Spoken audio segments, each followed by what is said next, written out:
Last lecture में मैंने जो आपसे बात करी थी, यकीनन अगर वो बात आप लोग को याद है तो मुझे कंफर्म कीजिएगा। मैं आपके सामने एक बात लिख के दिखाऊं। ईएमएफ। ईएमएफ के बारे में आपको पढ़ाया गया था कि ईएमएफ का फॉर्मूला मेरे पास है वर्क अपॉन चार्ज, यानी वर्क अपॉन चार्ज आपने इस तरीके से लिखा था डब्ल्यू अपॉन क्यू। ईएमएफ का फॉर्मूला वर्क अपॉन चार्ज, और आपको यकीनन याद होगा ये बात आपको पढ़ाई गई थी कि वर्क का यूनिट आपके पास क्या है, तो आपके पास ये जवाब आएगा सर वर्क का यूनिट हमारे पास जूल है। What is the unit for the charge. Charge का यूनिट आपको याद होगा, चार्ज का यूनिट हमारे पास कूलम था। और ईएमएफ के बारे में पढ़ा था। ईएमएफ मैंने आपको यकीनन आपको याद होगा, मैं ईएमएफ आपको बता कर आया था कि मेरे पास लेट सपोज अगर एक वायर है। मैं वायर अगर आपको बना के दिखाऊं, ये रहा वायर। इस वायर में आपके पास इलेक्ट्रॉन्स मौजूद हैं। ये रहे दीज आर द इलेक्ट्रॉन्स। अब वायर में इलेक्ट्रॉन्स है, ये इलेक्ट्रॉन खुद ब खुद मूव नहीं कर रहे। मैं चाहूंगा इन इलेक्ट्रॉन्स को मूव कराना बेटा। अब अगर इन इलेक्ट्रॉन्स को मूव कराना है तो मूव कराने के लिए आप यहाँ पे इसके साथ एक सेल या बैटरी को कनेक्ट करेंगे। मैंने इसके तहत एक सेल को कनेक्ट करा, जैसे ही मैंने इसके तहत एक सेल को कनेक्ट करा, अब आपकी ये इलेक्ट्रॉन जो नजर आ रहे हैं बेटा, ये इलेक्ट्रॉन मूव करना शुरू कर देंगे। यानी इस सेल ने क्या काम करा, इन इलेक्ट्रॉन्स को मूव कराया। अब अगर ये इलेक्ट्रॉन मूव करेंगे तो इन इलेक्ट्रॉन को मूव कराने के लिए जो फोर्स प्रोवाइड कर रहा है, ये सेल या बैटरी है, जिसको आपने ईएमएफ का नाम दिया था। अब ये ईएमएफ की बात लास्ट लेक्चर में आपने डिस्कस करी, ईएमएफ का आपने एक छोटा सा न्यूमेरिकल भी किया था, ताकि अब आपको बेसिक आइडिया ईएमएफ का हो गया। अब इस चीज को इस्तेमाल करेंगे, हमारी बुक में एक बात बताई गई है जो मैं आपसे डिस्कस करूं, जो हमारे सिलेबस में मेंशन है, ये आपको पता होना चाहिए। Let's suppose I have a cell. मेरे पास सेल, बल्कि मैंने इन सेल्स को, दो सेल्स को मैंने कंसीडर करा। अच्छा, इन दो सेल्स की खास बात अगर आप देखें तो इन सेल में जो आगे वाला टर्मिनल है वो पॉजिटिव होता है, और सेल में जो पीछे वाला टर्मिनल होता है बेटा, ये नेगेटिव टर्मिनल होता है। आप कभी भी अगर आपके घर में कोई सेल रखा हुआ और सेल निकाल के उसमें देखिएगा, सेल के एक टर्मिनल पे पॉजिटिव लिखा हुआ होगा और एक टर्मिनल पे नेगेटिव लिखा हुआ होगा। आपने एक सेल बनाया। अच्छा, इस सेल के साथ आपने एक और सेल कनेक्ट करा, यानी ये दूसरे सेल का पॉजिटिव और फिर दूसरे सेल का नेगेटिव। आपने इन दोनों सेल्स को कनेक्ट करा। कनेक्ट करने के बाद इससे वायर निकाला। वायर निकाल के इसके साथ एक बल्ब को अटैच करा। मतलब इससे पहले आपने ये कभी नहीं किया, आज आप पहली दफा करने जा रहे हैं कि आपने दो सेल्स को आपस में कनेक्ट करा। दोनों सेल्स को कनेक्ट करने के बाद आपने इसको एक बल्ब से अटैच करा। अच्छा, बल्ब से अटैच करने के बाद मजीद मेरी बात को जस्टिफाई करेंगे। अब जरा इस बल्ब को देखिएगा, क्या ये बल्ब कैसे ग्लो कर रहा है, जरा देखिएगा। सर ये बल्ब जो ग्लो करता हुआ नजर आ रहा है, ये लास्ट लेक्चर्स के मुकाबले में बल्ब आपको ज्यादा तेजी से ग्लो करता हुआ नजर आ रहा है। नहीं यकीन आता तो आप इसकी पुरानी डायग्राम देख लीजिए, मेरे पास पुरानी डायग्राम्स हैं, मैं आपको लास्ट लेक्चर्स की अगर आपको दिखाऊं।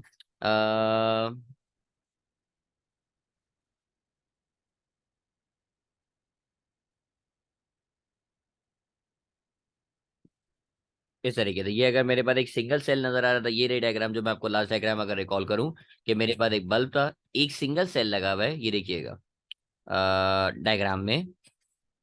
आपके पास देखिए सिंगल सेल लगा हुआ है तो बल्ब आपको हल्का ग्लो करता हुआ नजर आ रहा है, आप देख लीजिए इसकी ब्राइटनेस कम नजर आ रही है। अब सेम डायग्राम को अगर मैं कंपेयर करूंगा इस वाली डायग्राम से, जो डायग्राम मैं आपको अब यहाँ पे दिखाने जा रहा हूँ, अगर इस डायग्राम में कंपेयर करेंगे तो आपका जो बल्ब है वो ज्यादा तेजी से ग्लो करता हुआ नजर आ रहा है, इसकी ब्राइटनेस ज्यादा है। अब इससे क्या फर्क पड़ा क्या नहीं पड़ा, अब इसके बारे में अगर मैं आपसे बात करूं, ये जिस तरीके से सेल कनेक्ट हुए हैं बेटा, तो सेल ये कनेक्ट हुए हैं ये कहलाते हैं सीरीज। अगर बेटा वन ऑन वन कनेक्ट हुए हुए हो, यानी एक के बाद एक कनेक्ट हुए हैं, आपने एक सेल कनेक्ट करा, इस सेल के साथ एक और सेल कनेक्ट कर दिया, फिर एक और सेल कनेक्ट कर दिया, फिर एक और सेल कनेक्ट कर दिया, तो this connection is called as series connection. अगर सिंगल पाथ में कनेक्ट होंगे, एक ही रास्ते में सिंगल पाथ में कनेक्ट हुए हुए होंगे, तो ये कनेक्शन कहलाता है आपके पास सीरीज कनेक्शन। अगर मैं इस कनेक्शन को कंपेयर करूं दूसरे कनेक्शन के साथ, जरा इस कनेक्शन को देखिएगा। I have a cell, I have another cell, दोनों सेल्स को मैंने कनेक्ट करा। अच्छा, इस सेल में ये आगे वाला टर्मिनल पॉजिटिव होगा, ये टर्मिनल नेगेटिव है, ये टर्मिनल पॉजिटिव और ये टर्मिनल नेगेटिव। आपने इसको इस तरीके से कनेक्ट करा। कनेक्ट करने के बाद अब आप जरा देखिएगा, आपने इसके साथ एक बल्ब कनेक्ट करा। अब आप इस बल्ब पे गौर कीजिएगा, क्या ये बल्ब बहुत तेजी, मतलब बहुत ज्यादा ग्लो कर रहा है, इसकी ब्राइटनेस ज्यादा है, या ये हल्का ग्लो कर रहा है, जरा देखिएगा। तो आप बोलेंगे यस सर ये वाला बल्ब तो आहिस्ता ग्लो कर रहा है। अगर आप इसका मुकाबला पहले वाले से करेंगे, जो फर्स्ट वाला आपको नजर आ रहा था, तो उस वाले केस में आपका बल्ब ये देखिए, इस वाले केस में आपका बल्ब ज्यादा तेजी से ग्लो करता हुआ नजर आ रहा है। जबकि अगर आप सेकंड वाला केस देखेंगे तो सेकंड वाले केस में आपका जो बल्ब है वो आहिस्ता ग्लो करता हुआ नजर आ रहा है। बेटा अब आप मुझे बताइए, आपकी ये क्या एक ही लाइन में एक के बाद एक ऐसे लगे हुए थे, इस तरीके से कनेक्ट हुए में? तो आप बोलेंगे सर ये ऐसे कनेक्ट नहीं हुए हुए, बल्कि ये मतलब सिंगल लाइन में कनेक्ट नहीं हुए हुए, बल्कि ये एंड टू एंड कनेक्ट हुए हैं। एंड टू एंड का मतलब ये ऊपर वाला एंड और ये ऊपर वाला एंड दोनों एंड टू एंड कनेक्ट हुए हैं। तो इस कनेक्शन को अगर मैं आपसे बात करूं बेटा, तो ये कनेक्शन कहलाता है, this is called as parallel connection. Parallel connection कहलाता है कि अगर आपके पास मल्टीपल पाथ होंगे करंट के फ्लो के, अगर आपके पास बेटा multiple path, if you have multiple path for the flow of electric current, मतलब आप देखिए ना, करंट आपका ये ऊपर वाले रास्ते से भी फ्लो हो रहा है, करंट नीचे वाले रास्ते से भी फ्लो हो रहा है, डिफरेंट पाथ आपको नजर आ रहे हैं। If you have multiple path in a circuit, then the circuit is called as parallel circuit या पैरेलल कनेक्शन। जबकि पहले वाले में अगर आप देखेंगे बेटा, सीरीज वाले में एक सिंगल पाथ नजर आ रहा है, करंट आपकी सिंगल पाथ में मूव कर रहा है, एक ही रास्ता है, एक ही रास्ते से होता हुआ आपका सर्किट कंप्लीट हो रहा है। So if you have a single path, then the connection is called as series. If you have multiple path, then the connection is called as parallel. अब हुआ क्या, सेल तो भाई दो ही सेल थे ना, ये भी दो सेल हैं। अच्छा मजे की बात, दोनों सेल हैं भी सेम। मैं लेट्स सपोज मैं अगर आपसे बोलूं सर ये वाला सेल भी 1.5 वोल्ट का है, ये वाला सेल भी 1.5 वोल्ट का है, और ये जो पैरेलल बना हुआ था बेटा इसको भी जरा देखिएगा, ये सेल भी 1.5 वोल्ट है और ये वाला सेल भी 1.5 वोल्ट। अब दोनों से आपको क्या बात सीखने को मिलेगी बेटा, यही तो सबसे इंटरेस्टिंग बात है जब आप यहाँ पे करंट इलेक्ट्रिसिटी में इस वक्त आप पढ़ने जा रहे हैं कि दोनों में 1.5 वोल्ट है, 1.5 वोल्ट है, इससे क्या फायदा हुआ, क्या फायदा नहीं हुआ, जरा इस बात को जरा देखिएगा। आपने इन सेल्स को कनेक्ट करा, अब आपको पता नहीं याद है नहीं यार, सेल और बैटरी में से कौन सा सिंबल आप मुझे करेक्ट बताएंगे। ये इन दोनों में से बेटा मैं अगर आपके सामने मेंशन करूं, मैंने दो सिंबल बना के दिखा है, एक का नाम रखा है ए और एक का नाम रखा है बी। अब आप मुझे जवाब देंगे कि इसमें से जवाब बताइए इन दोनों में से सेल कौन सा है। तो अब आपके पास से यकीनन जो जवाब आएगा, जो जवाब आपने मुझे दिया, वो सर इसमें से जो सेल है वो ए वाला ऑप्शन है, A is defined as the cell. क्योंकि नीचे वाला तो बैटरी है ना, battery is a combination of cell. इसका मतलब अब आप मुझे बताइए ये कितने सेल बने हुए हैं। सर जो हमें सेल बने हुए नजर आ रहे हैं वो दो सेल हैं, ये फर्स्ट वाला सेल है, ये सेकंड वाला सेल है। तो आपने इसकी सर्किट डायग्राम बनाई, आपने दो सेल्स को इस तरीके से कनेक्ट करके दिखाया। अब आप देख लीजिए, जो लेफ्ट हैंड साइड पे टर्मिनल था वो पॉजिटिव, तो ये रहा पॉजिटिव। फिर उसके बाद नेगेटिव था, तो फिर मैंने नेगेटिव बनाया। फिर आपने इस नेगेटिव से इस पॉजिटिव को कनेक्ट कर दिया, तो ये रहा फिर अगला पॉजिटिव और फिर अगला नेगेटिव। तो अब आपके सामने ये सेल के जो कनेक्शन बने हुए नजर आ रहे हैं कि पॉजिटिव नेगेटिव। बेटा दोनों सेल्स की अगर बात करूं तो मैंने कहा सर पहला वाला सेल भी 1.5 वोल्ट का है, दूसरा वाला सेल भी 1.5 वोल्ट का है। अब आप मुझे बताइए बेटा 1.5 वोल्ट और 1.5 वोल्ट दोनों वोल्ट को अगर आपस में ऐड करेंगे तो ये कहलाता है रिजल्टेंट ईएमएफ। रिजल्टेंट ईएमएफ का मतलब होता है कि अगर आप दो सेल्स को आपस में कंबाइन कर दें और कंबाइन करने के बाद अगर आप नया ईएमएफ निकालेंगे तो this will be called as resultant EMF. अब मेरे पास जो सेल थे वो 1.5 वोल्ट के, 1.5 वोल्ट के दो सेल हैं, आपने दोनों सेल्स को कंबाइन करा, यानी 1.5 volt plus 1.5 volt, the resultant EMF will be equal to 3 volt. यानी अब आपको ये बात जहन में रखनी है बेटा कि कभी भी अगर आप दो सेल्स को या दो से ज्यादा सेल्स को अगर आप सीरीज में कनेक्ट करेंगे तो उनके ईएमएफ आपस में क्या हो जाएंगे, ऐड हो जाएंगे। तो ये बात अब आपने एक नई बात सीखी कि सर अब हमें एक एक्सपेरिमेंट मिला कि अगर हमारे पास हमें एक बल्ब को ज्यादा तेज ग्लो करना है, बल्ब की ब्राइटनेस बढ़ानी है, तो हमें एक से ज्यादा सेल अगर हम इस तरीके से सीरीज में कनेक्ट कर दें तो हमारा बल्ब जो है वो ज्यादा ब्राइटर ग्लो करेगा। अच्छा इसके बारे में कुछ पॉइंट भी मैं आपको पढ़ाऊं, जरा पॉइंट पढ़िएगा, पॉइंट में क्या लिखा हुआ है।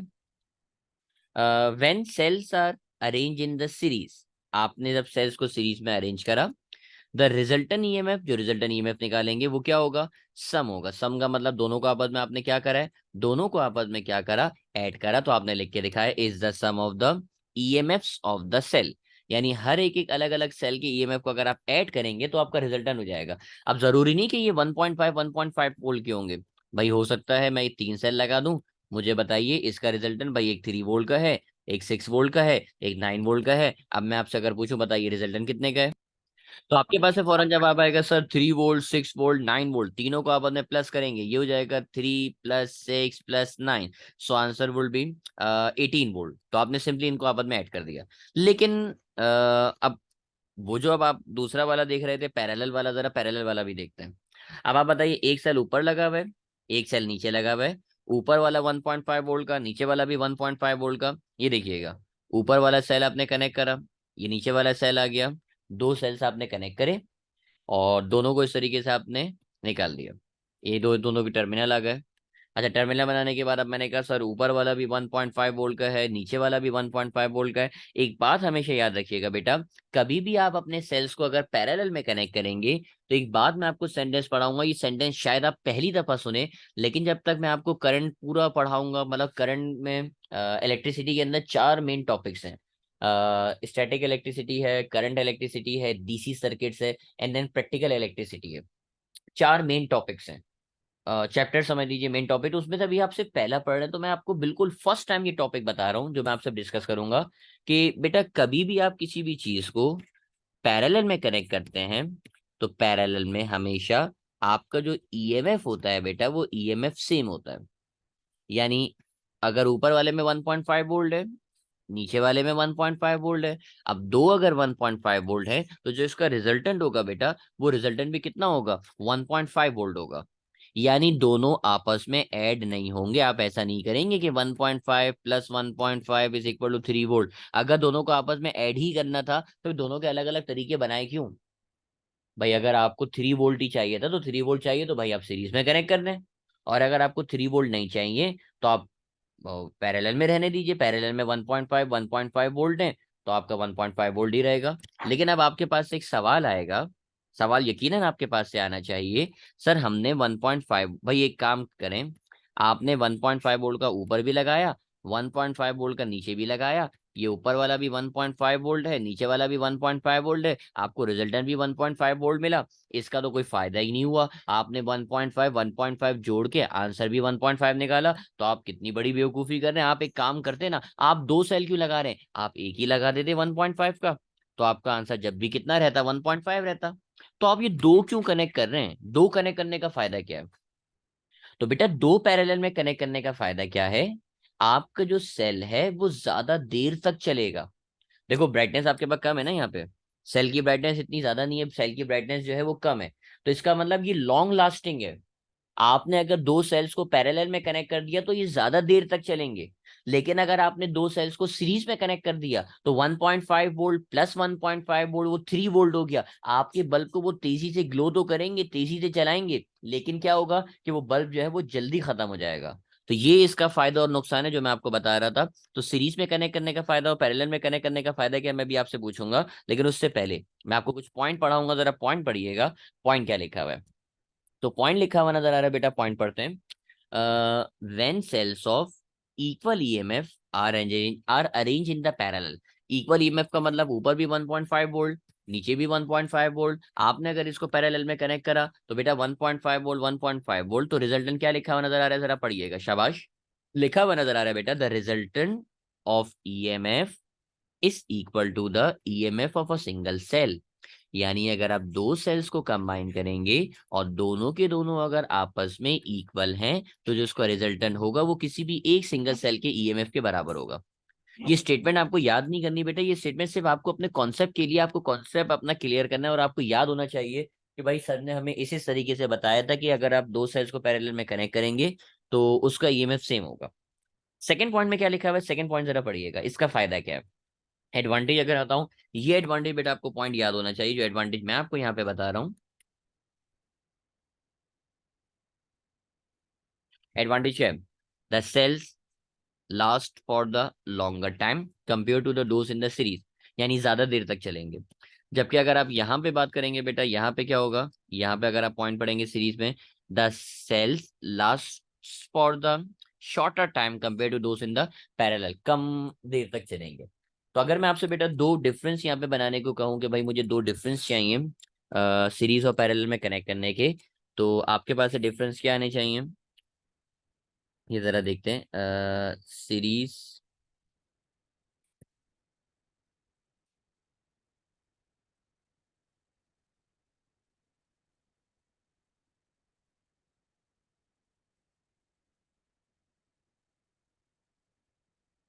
और पैरेलल।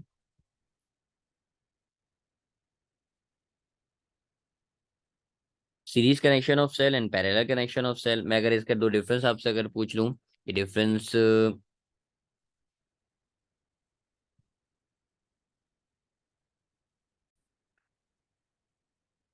तो आपसे अगर अब कहा जाए बेटा कि अगर सेल जो है वो सीरीज कनेक्शन में कनेक्ट है, तो पहले तो एक काम करते हैं, सीरीज कनेक्शन की सिर्फ डायग्राम बना लेते हैं। सेल, ये सेल अगर कनेक्ट हुए में है तो this is the series connection, और अगर सेल आपके इस तरीके से कनेक्ट हुए में है तो this will be the parallel connection, ये पैरेलल कनेक्शन कहलाएगा। तो पहला तो पॉइंट आपके पास इनकी सर्किट डायग्राम का हो गया। अच्छा, दूसरा पॉइंट अब क्या बन सकता है इसमें, सीरीज वाले में रिजल्टेंट ईएमएफ जो है हमेशा निकालने के लिए सम करते हैं। तो आपने लिख के दिखाया, the resultant EMF is the sum of the individual EMF of cells. जबकि यहाँ पे क्या होगा, तो आप बोलेंगे सर यहाँ पे रिजल्टेंट ईएमएफ जो है वो the resultant EMF is the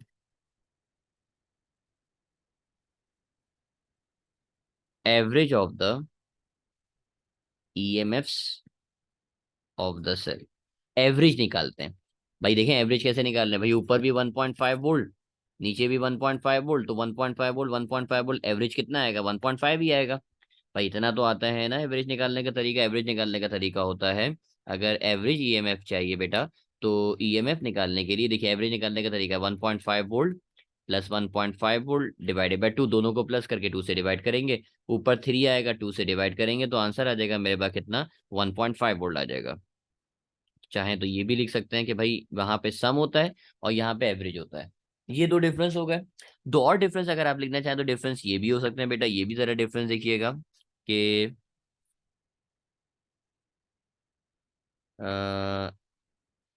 this runs for the shorter time, या दिस लास्ट, ऐसे भी लिख सकते हैं, this last for the shorter time, और this last for the longer time. तो अब आपके कॉन्सेप्ट डेवलप करें कि आपको सवाल का बेसिक आइडिया हो गया कि भाई इसी तरीके से आप पॉइंट लिख सकते हैं। अच्छा, ये टॉपिक बड़े डिटेल में मैं आपको बता रहा हूँ, इसमें मजीद अब कॉम्प्लिकेशन है वो भी मैं आपसे शेयर करूंगा, वो भी कॉम्प्लिकेशन देखिएगा। अब वो कॉम्प्लिकेशंस क्या है वो भी मैं आपसे डिस्कस करता हूँ। चलिए कुछ नई और इंटरेस्टिंग बात आपसे शेयर करते हैं, वो भी जरा देखते हैं। आई हैव अनदर इंटरेस्टिंग थिंग। अब आपसे एक बात पूछी जाएगी, भाई मेरे पास सीरीज कनेक्शन है सेल्स का, मैंने सेल्स को सीरीज में कनेक्ट किया हुआ है। अब मैं ये सेल कनेक्ट कर रहा हूँ, जरा बोर्ड पे देखिए। I have two different cells, the first one is 9 volt and the second one is 6 volt, right. मैंने एक 9 वोल्ट और एक 6 वोल्ट का कनेक्ट करा। अब मैं आपसे अगर इसका आंसर पूछूंगा तो यकीनन आपके पास से आंसर आएगा सर, रिजल्टेंट ईएमएफ निकालने के लिए दोनों को आपस में ऐड करेंगे, 9 और 6 को प्लस करेंगे तो आंसर आ जाएगा मेरे पास 15 volt. This is the resultant EMF, right. Resultant EMF आ गया। अब एक और बात, इसमें से जो लार्जर टर्मिनल है वो पॉजिटिव है, स्मॉलर टर्मिनल नेगेटिव है, लार्जर टर्मिनल पॉजिटिव है देन स्मॉलर टर्मिनल नेगेटिव है, यानी पॉजिटिव नेगेटिव इस तरीके से आपने आपस में ऐड करा। अब लेकिन अगर कभी बेटा यही केस ऐसे आने के बजाय अगर मैं इस केस को थोड़ा सा डिफरेंट कर दूं, इस केस को मैंने डिफरेंट करा। अब आप अगर इस बात पे गौर करेंगे, आपने दो सेल तो कनेक्ट करे, लेकिन इन दो सेल्स में देखिएगा एक पॉजिटिव है एक नेगेटिव है, जबकि दूसरा भी नेगेटिव है और अगला वाला पॉजिटिव है। यानी अब आपने गलती कर दी, आपने नेगेटिव को नेगेटिव से कनेक्ट कर दिया है, इस बात पे गौर कीजिए। जबकि यहाँ पे क्या होता हुआ आ रहा था, यहाँ पे आप पॉजिटिव को नेगेटिव से कनेक्ट कर रहे थे। बेटा अब ये मिस्टेक आपके पास से नहीं होनी चाहिए, जो बात अब मैं आपको सिखाने जा रहा हूँ।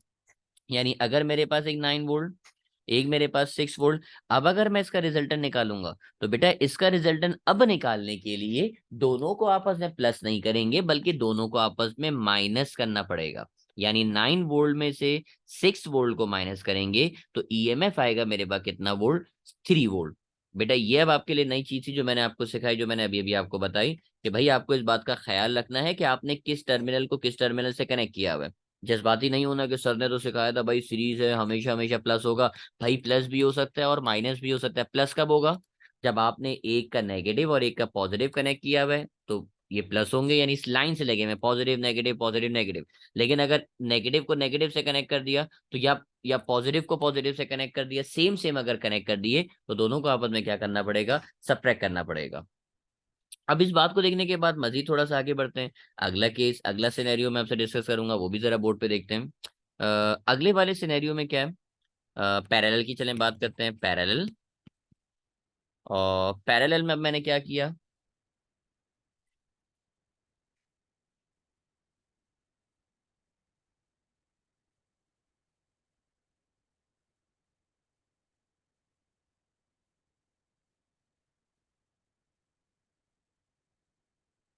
अच्छा अब अगर ये ऐसे में लिखता, लेट सपोज मैं अगर आपके सामने लिखूं भाई एक 9 वोल्ट, दूसरा भी 9 वोल्ट, इसका रिजल्टेंट ईएमएफ चाहिए, पैरेलल कनेक्शन है। तो याद रखिएगा पैरेलल कनेक्शन निकालने के लिए हमेशा उसका एवरेज कंसीडर करते हैं। एवरेज निकालने का तरीका होता है बेटा, एवरेज का तरीका यकीनन आपको याद होगा, दोनों को प्लस करेंगे, यानी 9 और 9 को प्लस करेंगे और 2 से डिवाइड कर देंगे। तो 9 और 9 को अगर आपने प्लस करा तो ऊपर 18 आ गया, 2 से डिवाइड करेंगे तो आंसर आ जाएगा, आंसर भी कितना वोल्ट आएगा, 9 वोल्ट आएगा। तो ये तो अब आपको पता है, क्योंकि ये ऑलरेडी मैंने लेक्चर में भी आपको बताया कि भाई पैरेलल में कनेक्ट करेंगे तो ईएमएफ दोनों के सेम होंगे। लेकिन अगर इत्तेफाक से दोनों डिफरेंट हो जाएं, अब जरा बोर्ड पे देखिए, अगला केस मैं आपको बता रहा था।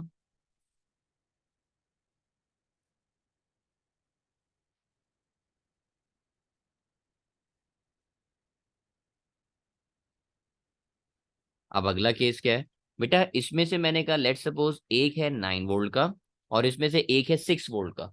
अब इसका एवरेज थोड़ा सा डिफरेंट आएगा, अब इसका एवरेज क्या आएगा, आपसे पूछते हैं। अब अगर आप इसका एवरेज निकालते हैं तो इसका एवरेज निकालने के लिए आपने लिखा सर 9 + 6 डिवाइडेड बाय 2, दोनों को प्लस करेंगे और 2 से डिवाइड करेंगे, 9 और 6 को प्लस करेंगे तो 15/2, एंड देन 15 को 2 से डिवाइड करेंगे, so answer will be 7.5 volt. तो अब आपको ईएमएफ का आइडिया हो गया, ईएमएफ का फॉर्मूला याद है, ईएमएफ का यूनिट आपको याद है, आपको सीरीज में कनेक्ट करना आ गया, आपको पैरेलल में कनेक्ट करना आ गया, आपको सीरीज पैरेलल का डिफरेंस भी आ गया।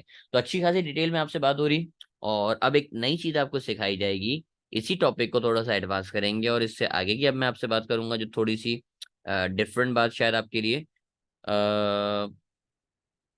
आई have a topic of this, potential difference. क्या है पोटेंशियल डिफरेंस, क्या नहीं है पोटेंशियल डिफरेंस, पोटेंशियल डिफरेंस के बारे में जरा अब हम बात करते हैं। पोटेंशियल डिफरेंस है क्या। अच्छा ये रिलेटेड है, इसकी अगर मैं बात करूं तो रिलेटेड टू ईएमएफ, ईएमएफ से इसका ताल्लुक है। ईएमएफ, रिलेटेड टू ईएमएफ, क्या डिफरेंस है, क्या कहलाता है, इसके बारे में अब कुछ बात शेयर करते हैं। लेट्स सपोज मैं अब आपसे एक एग्जांपल शेयर करता हूँ, जरा वो एग्जांपल देखते हैं। Let's suppose I have a sheet, एक कार्डबोर्ड है मेरे पास। इस कार्डबोर्ड पे मैंने एक ब्लॉक को प्लेस करा, राइट। मेरे पास एक ब्लॉक था, मैंने इस ब्लॉक को रख दिया, इस तरीके से ब्लॉक रखा हुआ है, राइट। एक कार्डबोर्ड है, इसके ऊपर मैंने एक ब्लॉक रखा हुआ है। अब मैं चाह रहा हूँ कि भाई ये जो ब्लॉक नजर आ रहा है ये ब्लॉक मूव करे, मैं ये चाह रहा हूं कि मेरा ब्लॉक जो है वो ब्लॉक मूव करे। आप बोलेंगे सर अगर इस ब्लॉक को मूव कराना है, एक काम करते हैं, इस ब्लॉक पे फूक मारें, शायद ये मूव कर जाए। भाई इसको मूव कराना है, आपने मुझे मशवरा दिया है कि इसको भाई ऐसे भी कर सकते हैं कि अगर हम इसको ब्लो करें, फूक मारें, ब्लो करें तो ये हो सकता है मूव कर जाए। सर एक काम करें, आप क्यों इतनी मुश्किल कर रहे हैं, आप इसके ऊपर अपने हाथ से फोर्स लगाएं, अगर आप इस पे फोर्स लगाएंगे हो सकता है ये मूव कर जाए। भाई ये भी एक तरीका है, लेकिन मैं चाह रहा हूं मैं इसको हाथ नहीं लगाऊं, ना ही मैं इसको फूक मारूं, ये मूव कर जाए। अब अजीब सी कुछ बात लग रही है सर, इसको हाथ, मतलब आप इस बोर्ड, मतलब ये बॉक्स रखा हुआ है इसको हाथ नहीं लगा और ये मूव कर जाए, अब हम ऐसा क्या करें। अब मैं अगर इसको मूव कराने के लिए आपको मशवरा दूंगा तो मैं ऐसे मशवरा दूंगा कि भाई ये आपके पास कार्डबोर्ड नजर आ रहा है, इसको एक काम करें, इसको इस तरीके से फ्लिप करें, इसको रोटेट कराएं। जैसे ही आप कार्डबोर्ड को ऐसे रोटेट करेंगे, ये कार्डबोर्ड अगर मैं आपके सामने बनाऊं,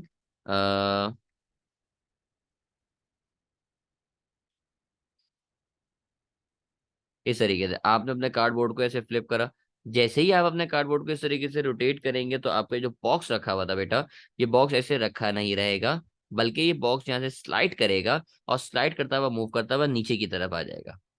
ये एक तरीका है जो मुझे असल में आपको बताना था, मतलब आप मुझे मशवरा दे रहे थे भाई कि सर हम ऐसे भी कर सकते हैं कि इसके ऊपर फोर्स लगाएं, इस पे फूक मारें, हम इस पे व्हील्स लगा दें, कुछ भी कर दें, लेकिन मैं अगर इसको एक तरफ से ऊपर करूंगा और एक तरफ से नीचे करूंगा तो ये फौरन से क्या कर जाएगा, मूव कर जाएगा। अब हुआ क्या, आपने असल में एक तरफ से इसकी हाइट को बढ़ा दिया और एक तरफ से इसकी हाइट को क्या कर दिया, कम कर दिया। भाई ऐसे ही नजर आ रहा है ना, आपने एक तरफ से इसकी हाइट बढ़ा दी और एक तरफ से इसकी हाइट क्या कर दी, कम कर दी। इससे पहले अगर आप देख रहे थे तो दोनों सूरतों में इसकी जो हाइट थी वो बराबर थी, ये देख लीजिए। इस वाले केस में जो मैं आपको हाइट बना के दिखा रहा था, इस वाले केस में ऑलमोस्ट दोनों की पॉइंट्स की जो हाइट है वो सेम है। लेकिन अगर आपने इसको रोटेट करा थोड़ा सा या फ्लिप करके दिखाया तो आपने एक तरफ से हाइट बढ़ा दी और एक तरफ से हाइट क्या कर दी है, कम कर दी है। इसका मतलब इसकी हाइट बनी हुई नजर आ रही है बेटा। इसकी हाइट में आपके पास एक चीज आ गई जिसको आपने क्या कहा, डिफरेंस। इसकी हाइट में जो चीज आई बेटा जिसका नाम आपने क्या रखा है, डिफरेंस। अब मेरी बात को आपको ध्यान में रखना है कि किसी भी चीज को मूव कराना है, कोई भी चीज हो जिंदगी में, आप किसी भी चीज को मूव कराना चाहें तो हर चीज को मूव कराने के लिए जो आपको चीज चाहिए वो कहलाता है डिफरेंस। किसी भी चीज को मूव कराने के लिए आपको डिफरेंस चाहिए। जैसे हाइट में डिफरेंस मैंने आपको कहा, हाइट में डिफरेंस आ गया। सेम अगर आप हीट की बात करें, छोटी क्लासेस में आपने साइंस की बुक में पढ़ा होगा, वो साइंस की बुक का अगर मैं आपको आइडिया दूं, लेट सपोज आपके पास एक टेम्परेचर है मेरे पास 100 डिग्री सेंटीग्रेड, एक टेम्परेचर है मेरे पास 20 डिग्री सेंटीग्रेड। बेटा ज्यादा वाला टेम्परेचर सर ये कहलाती है, जो ज्यादा टेम्परेचर होता है this is called as hot body, और जो टेम्परेचर मेरे पास कम होता है बेटा तो this is called as what, cold body. अब एक टेम्परेचर मेरे पास हॉट बॉडी है, एक टेम्परेचर मेरे पास कोल्ड बॉडी है, मुझे बताइए हीट कहाँ से कहाँ जाती है, तो यकीनन आपके पास से जवाब आएगा कि सर हमारी जो हीट है वो हमेशा हमेशा फ्लो करती है हॉट बॉडी से कोल्ड बॉडी की तरफ। इसका मतलब अब ये हीट उस वक्त फ्लो करेगी जब टेम्परेचर डिफरेंस होगा। भाई एक टेम्परेचर ज्यादा है, एक टेम्परेचर कम है, अगर टेम्परेचर में डिफरेंस है तो जो आपकी हीट है बेटा वो हीट फ्लो करेगी। तो अब मैं आपसे कह रहा था बेटा हर चीज को, कोई भी चीज हो उसको मूव कराने के लिए डिफरेंस चाहिए। जैसे बॉडी को मूव कराने के लिए हाइट में डिफरेंस चाहिए था, हीट को मूव कराने के लिए टेम्परेचर का डिफरेंस चाहिए। ऐसे ही बेटा आज के बाद से चार्ज को मूव कराने के लिए जो डिफरेंस चाहिए, चार्ज को मूव कराने के लिए जो डिफरेंस चाहिए वो कहलाता है आपके पास पोटेंशियल डिफरेंस। क्या बताया मैंने आपको, सर जिंदगी में हर चीज को मूव कराने के लिए डिफरेंस चाहिए, और अगर चार्ज को मूव कराना है तो चार्ज को मूव कराने के लिए जो डिफरेंस चाहिए वो कहलाता है आपके पास पोटेंशियल डिफरेंस। तो मेरे ख्याल में अब थोड़ा सा बेसिक आइडिया आपके ध्यान में बैठा होगा इतनी सारी एग्जांपल्स के बाद, कि भाई हाइट का डिफरेंस होगा तो बॉडी मूव करेगी, टेम्परेचर का डिफरेंस होगा तो आपकी हीट मूव करेगी। ऐसे ही बैटरी में होता है ना, सेल या बैटरी में क्या होता है, एक टर्मिनल पॉजिटिव होता है, एक टर्मिनल नेगेटिव होता है। पॉजिटिव का मतलब हायर होता है, भाई पॉजिटिव का मतलब हायर, नेगेटिव का मतलब लोअर। यही हमारे जहन में होता है ना, अगर एक्सिस बनाते हैं ऐसे, ऊपर वाला एक्सिस होता है वो प्लस वाई होता है, नीचे वाला जो एक्सिस होता है वो माइनस वाई होता है, यानी पॉजिटिव का मतलब हायर, नेगेटिव का मतलब लोअर। तो आपके डिफ मतलब सेल या बैटरी में पॉजिटिव और नेगेटिव होने का मतलब ये है कि वहां पे डिफरेंस मौजूद है। अब ये सारी एग्जांपल्स को कोट करने के बाद अब मैं आपको अगर इसकी बात मजीद आपको पढ़ाऊं पोटेंशियल डिफरेंस के बारे में, तो वो भी जरा देखते हैं कि पोटेंशियल डिफरेंस की डेफिनेशन क्या है। पोटेंशियल डिफरेंस की डेफिनेशन देखिएगा।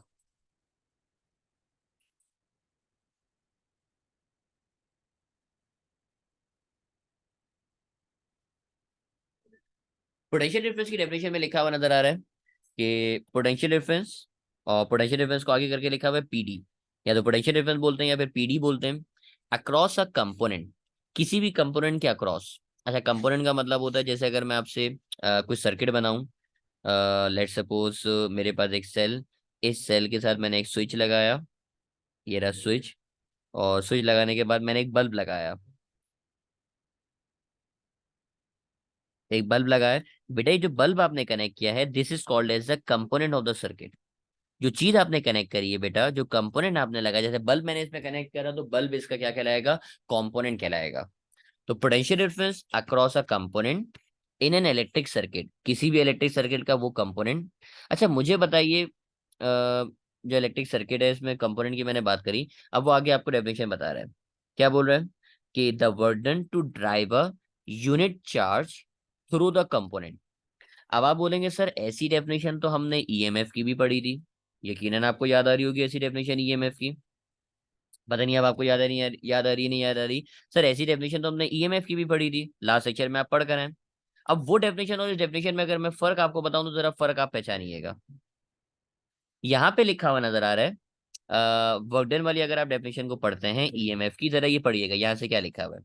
पढ़िए क्या लिखा हुआ है, the work done by the source in driving a unit positive charge around a complete circuit. बेटा अगर पूरे कंप्लीट सर्किट की आप बात करोगे कि पूरे कंप्लीट सर्किट में आपका चार्ज मूव कर रहा है, तो वो आपका ईएमएफ कहलाएगा।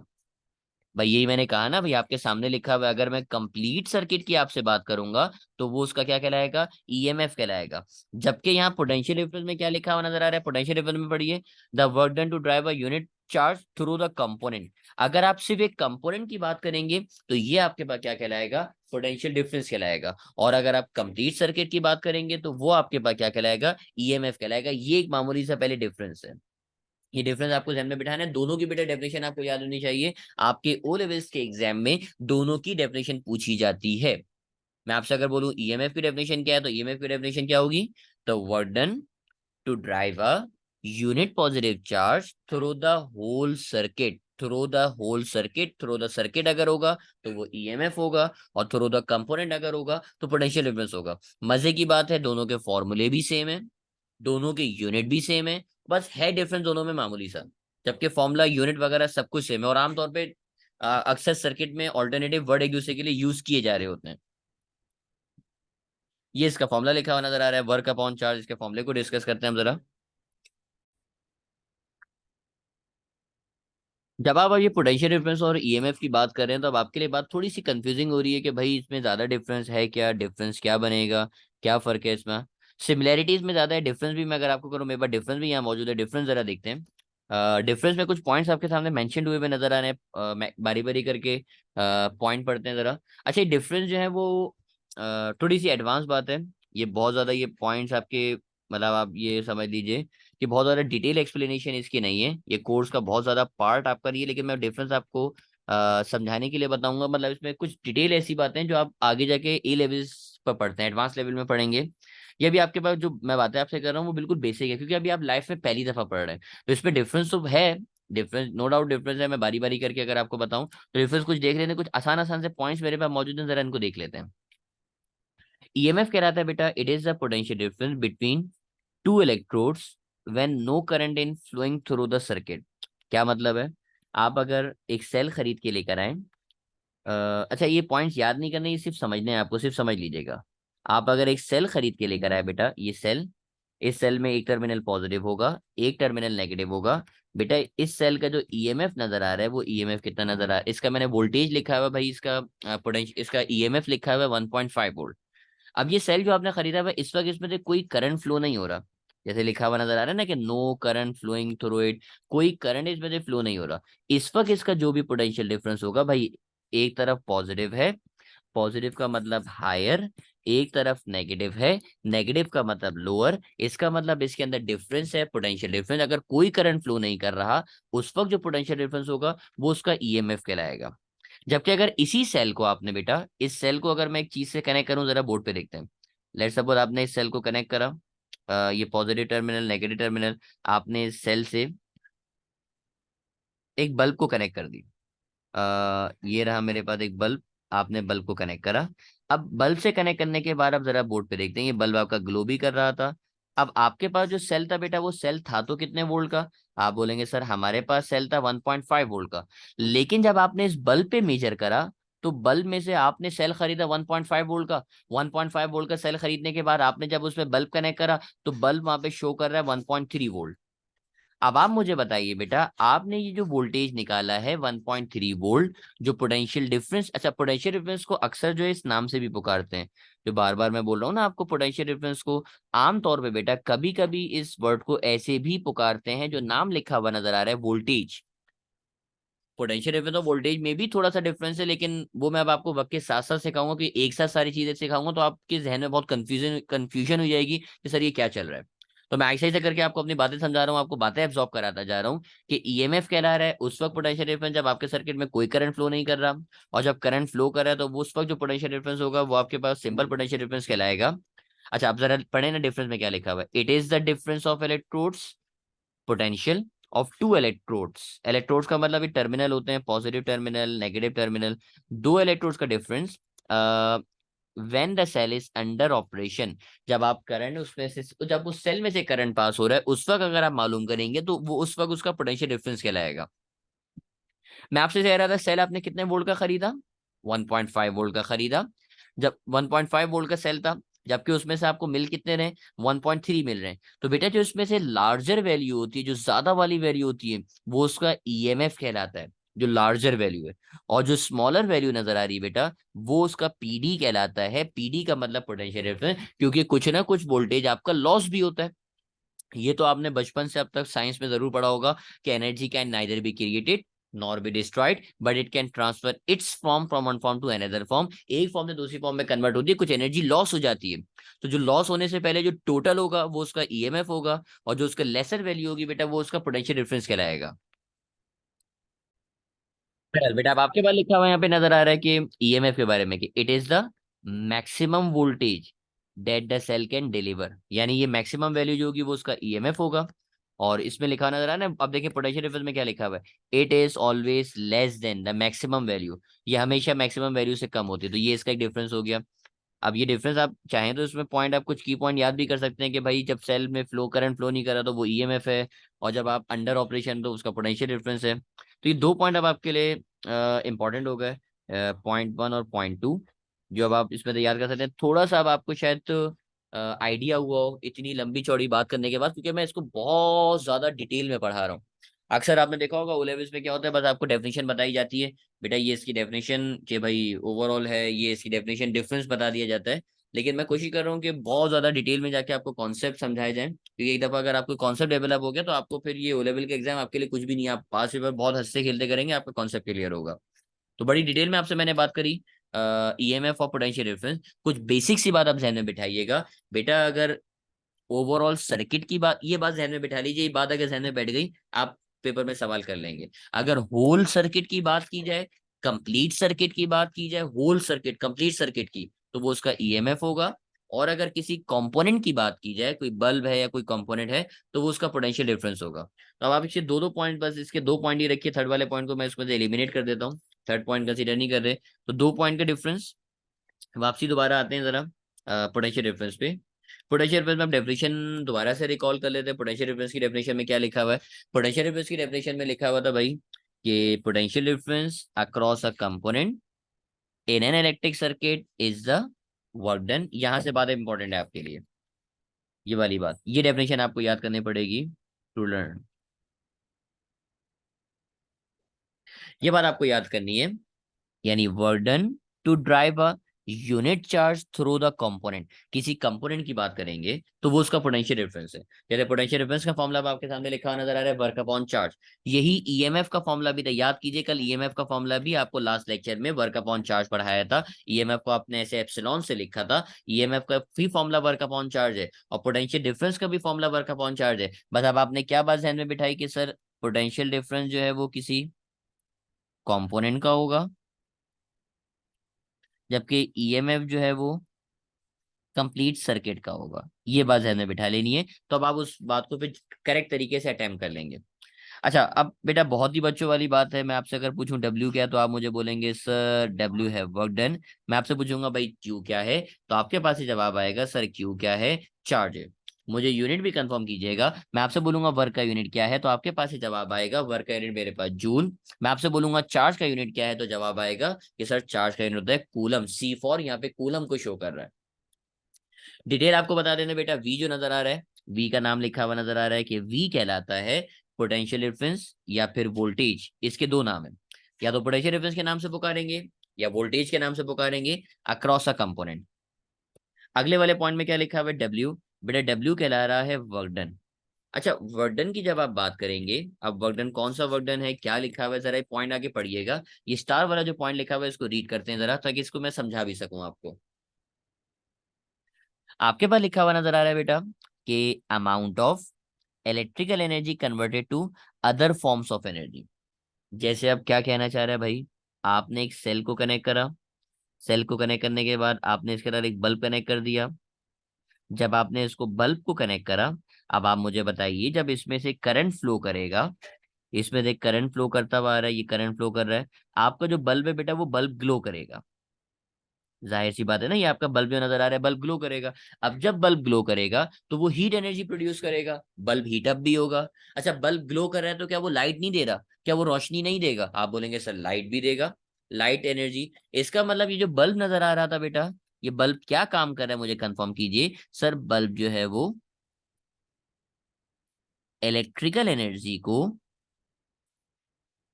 कन्वर्ट कर रहा है लाइट में या फिर हीट एनर्जी में। ये काम जो कर रहा है बेटा वो पोटेंशियल डिफरेंस कर रहा है। जबकि याद कीजिएगा, जो सेल काम कर रहा था बेटा, सेल, सेल के बारे में कहा था ना, सेल का आपके पास ईएमएफ था। सेल के ईएमएफ ने आपने क्या कहा था मुझे बताइए, मैं आपको अगर लिख के दिखाऊं। सर सेल के ईएमएफ में कहा था, वो याद है सेल में लास्ट लेक्चर में आपको बताया था भाई, सेल में केमिकल फिल हुआ हुआ होता है, वो केमिकल एनर्जी को कन्वर्ट करता है इलेक्ट्रिकल एनर्जी में। तो ये आहिस्ता आहिस्ता करके बातें हैं ना, अब आपकी डेवलप होंगी, कॉन्सेप्ट आपके डेवलप होंगे, आपको क्लियर होना शुरू होंगी चीजें कि भाई जो मैंने आपसे बात करी, अब दोनों का डिफरेंस एक और अब आपको मिल गया कि ये देखिए, मैंने दोनों के बारे में लिखा कि सेल का जो होगा वो ईएमएफ होगा, और सेल क्या काम करेगा, केमिकल एनर्जी को कन्वर्ट करेगा इलेक्ट्रिकल एनर्जी में। जबकि फिर बल्ब जो होगा, बल्ब में पोटेंशियल डिफरेंस होगा, और बल्ब क्या काम करेगा, बल्ब उसके इलेक्ट्रिकल एनर्जी को कन्वर्ट करेगा या तो लाइट एनर्जी में या फिर हीट एनर्जी में। तो वी मैंने आपको बताया बेटा, बात को समराइज करते हैं। वी मैंने आपको बताया, वी कहलाएगा पोटेंशियल डिफरेंस। बेटा डब्ल्यू लिखा हुआ नजर आ रहा है, डब्ल्यू कहलाएगा आपके पास वर्क डन। क्यू लिखा हुआ नजर आ रहा है बेटा, क्यू क्या कहलाएगा, तो क्यू का नाम पढ़ते हैं, क्यू कहलाएगा मेरे पास कौन, अमाउंट ऑफ चार्ज। जबकि इसके यूनिट की अगर बात करूं तो बेटा यूनिट सेम होता है, वही जो ऊपर लिखा हुआ नजर आ रहा है, ऊपर जूल आ गया, नीचे कूलम आ गया, तो इसका यूनिट हो गया मेरे पास जूल पर कूलम, या फिर और करके आपने क्या लिख दिया, वोल्ट लिख दिया। तो अब अच्छी खासी डिटेल बात हो गई बेटा। अब मेरे ख्याल में दिमाग जो है ना वो थोड़ा सा अब आपका पक भी गया होगा कि भाई ये ईएमएफ है, पोटेंशियल डिफरेंस है। अब आपको करना क्या है, सुकून से घर पे बैठ के बिल्कुल चिल सीन में आपको सुकून से दोनों को स्टडी करना है। दोनों के फॉर्मूले देखने हैं, दोनों के डिफरेंस देखने हैं, दोनों की स्लाइड्स को कंपेयर करना है। ईएमएफ की स्लाइड को कंपेयर करना है, पोटेंशियल डिफरेंस की स्लाइड को कंपेयर करना है। दोनों के वर्ड्स, वर्ड टू वर्ड एक चीज को देखना है, ताकि आपको दोनों का डिफरेंस पता चल सके। ये डिफरेंस मैंने आपको ये लिखवाया था, ये भी अब आपको थोड़ा सा आइडिया होगा।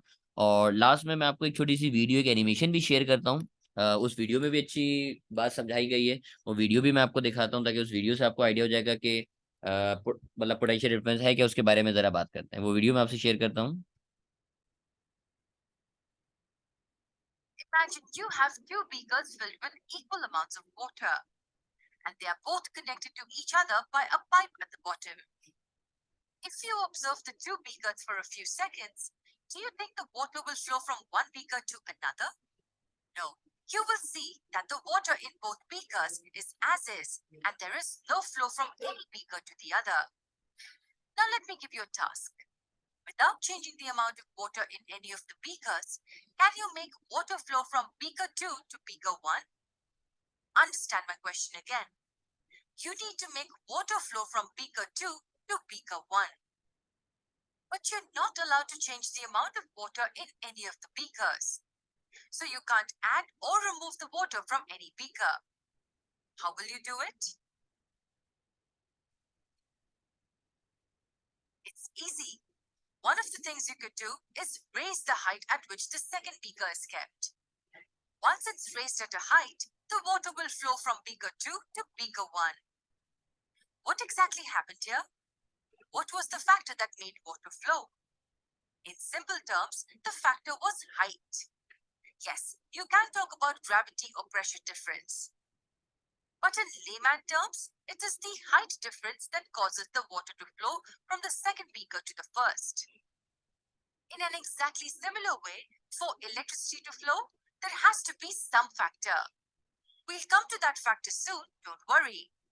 So if we just have a copper wire, do you think electricity will flow through it? Clearly not, because there's nothing that's triggering it. There's no factor triggering it. So what is the factor that triggers the flow of electricity? It's called the potential difference. Now, I can't define this term in one line, but that wouldn't help you understand the concept well. So let's dive a bit deeper into it. We see the word potential here. Have you heard this term before? Of course, we've heard of potential energy. It is the stored energy when an object is at rest. When you're holding a ball in your hand, it has potential energy. When you drop it, the potential energy is getting converted to kinetic energy when it drops to the ground. Kinetic energy is the energy an object has when it's in motion. Similarly, there is a concept of electric potential energy. The electric potential energy of any charge describes how much stored energy it has. Just like the ball in your hand has high potential energy, a negative charge close to another negative charge has high potential energy. If left free, the charge will be repelled by the negative charge and will move towards the positive charge, just like the ball will fall towards the earth. What's potential difference then? It's just a difference of electric pressure between 2 points. And this difference may arise because of a battery consisting of cells. Potential difference is also referred to as voltage. If we have to understand the technical definition, we would say that it is the work done to move a unit charge from one point to another. The potential difference V between any 2 points in an electric circuit will be the work done over the charge Q. We know that the work is measured in joules and charge is measured in coulombs. What's the SI unit of potential difference then? It's volt, named after Alessandro Volta, an Italian physicist. So how would we define volt in a current carrying conductor? It is the potential difference between any 2 points when 1 joule of work is done to move a charge of 1 coulomb from one point to another. अच्छा, ये 1 volt की जो आपसे बात कर रहे हैं ना कि 1 वोल्ट इज इक्वल टू कि 1 वोल्ट कितना होगा, तो सबको 1 1 कंसीडर करेंगे। यानी वोल्ट, यानी ऊपर जो वर्क लिखा हुआ है वर्क भी 1 जूल, चार्ज लिखा हुआ है चार्ज भी 1 कूलम, और पोटेंशियल डिफरेंस भी कितना वोल्ट हो जाएगा, 1 वोल्ट हो जाएगा। तो ये अब आपके पास एक छोटी सी एनिमेशन थी, ये एक वीडियो थी जो मैंने आपसे शेयर करी, और कुछ बेसिक इसमें बताया गया। अच्छा, इसमें भी ये बिल्कुल आपका बिगिनर लेवल है, फर्स्ट लेवल है जो मैं आपको शेयर कर रहा हूँ। इसी चीज को इंशाल्लाह अब नेक्स्ट लेक्चर में आगे बढ़ाएंगे और इसके बारे में कुछ न्यूमेरिकल्स वगैरह शेयर करेंगे, लेक्चर को एंड करेंगे। This is the end of the third lecture. I hope कि आपको ये पोटेंशियल डिफरेंस और ईएमएफ समझाया होगा। थोड़ा सा बोरिंग जरूर था, लेकिन नेक्स्ट टाइम इंशाल्लाह इसी लेक्चर को मजीद आगे बढ़ाएंगे और करंट इलेक्ट्रिसिटी को मजीद एक्सप्लोर करेंगे। तब तक तमाम लोग अपना ख्याल रखिएगा। अल्लाह हाफिज।